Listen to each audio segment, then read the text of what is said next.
Welcome to my channel friends, thanks for joining friends. आज का हमारा टॉपिक है डेंगू बुखार की इब्तदाई अलामात जो कि मरीज में जाहिर होती हैं। आज की वीडियो में आप ये जान पाएंगे। फ्रेंड्स, यहाँ पे रिक्वेस्ट करना चाहूंगी, प्लीज चैनल को सब्सक्राइब जरूर कीजिएगा। इसके सब्सक्राइब बटन पर क्लिक कीजिएगा, साथ बेल आइकन पर भी क्लिक कीजिएगा। इस पर क्लिक करने से आपको हमारी हर नए आने वाली वीडियो की अपडेट मिल सकेगी और आप हमारी वीडियो रोजाना सबसे पहले देख सकेंगे। तो टॉपिक की तरफ आते हैं फ्रेंड्स। डेंगू वायरस की पहली इब्तदाई अलामात में से बुखार तेजी से चढ़ता है, सर में शदीद दर्द, जिस्म और जोड़ों में दर्दें होती हैं, कमर बैक पेन भी बहुत ज्यादा होती है, चेहरा सुर्ख हो जाता है, ये सुर्खी जिस्म के बाकी हिस्सों पर भी फैल जाती है, आंखें भी सुर्ख हो जाती हैं, रेड हो जाती हैं, रोशनी अच्छी नहीं लगती इंसान को और पानी बहता रहता है। आंखों की हरकत से भी इसमें दर्द जो है वो पैदा होती है। गर्दन में गिल्टियां सी जाहिर हो जाती हैं, गर्दन में अकड़ाव आ जाता है और नींद नहीं आती है इंसान को। इस बीमारी के हमले के दौरान में मरीज जो है वो शौक में चला जाता है, जिससे ब्लड प्रेशर जो है वो कम हो जाता है, पाँव ठंडे हो जाते हैं, जिस्म के अंदरूनी और बैरूनी हिस्सों पर बारीक सुर्ख दाने जो है वो उभर आते हैं।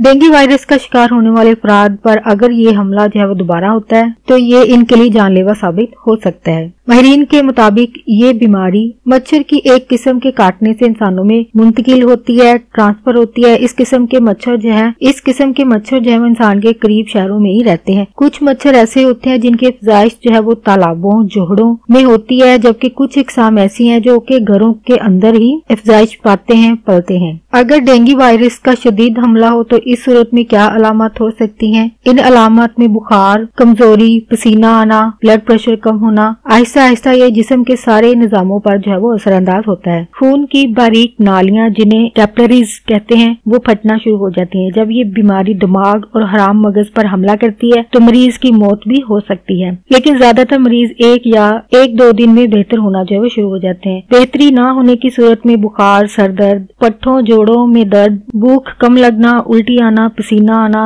जिस्म ठंडा हो जाना जैसी अलामत जो है वो जाहिर होती है। मरीज का ब्लड प्रेशर जो है वो कम हो जाता है, नब्ज आहिस्ता आहिस्ता जो है वो कमजोर हो जाती है, जिस्म में धब्बे पड़ जाते हैं और जिगर जो है वो ज्यादा बढ़ जाता है। जब बीमारी दिमाग और हराम मगज पर हमला करती है तो बेहोशी और लकवे जैसी अलामत जो है वो जाहिर होती है। इसमें या तो मरीज के जिस्म का कोई हिस्सा जो है वो काम करना छोड़ देता है या वो बेहोश हो जाता है। तो फ्रेंड्स, आज का टॉपिक आपके लिए इन्फॉर्मेटिव और इंटरेस्टिंग रहा हो। मजीद अवेयरनेस और आगाही के लिए आगे फ्रेंड्स एंड फैमिली के साथ वीडियो को शेयर जरूर कीजिएगा, वीडियो को लाइक जरूर कीजिएगा और प्लीज कमेंट जरूर कीजिएगा। वीडियो के हवाले से अगर वीडियो के हवाले से कोई बात कहना चाहते हैं तो प्लीज हमारे साथ लिख के जरूर शेयर कीजिएगा कमेंट में। अगर आप कोई टॉपिक चाहते हैं या कोई इन्फॉर्मेशन चाहते हैं तो प्लीज हमारे साथ कमेंट में लिखकर जरूर शेयर कीजिएगा ताकि आपके लिए वो वीडियो बनाई जा सके। आपका वीडियो देखने के लिए बहुत शुक्रिया।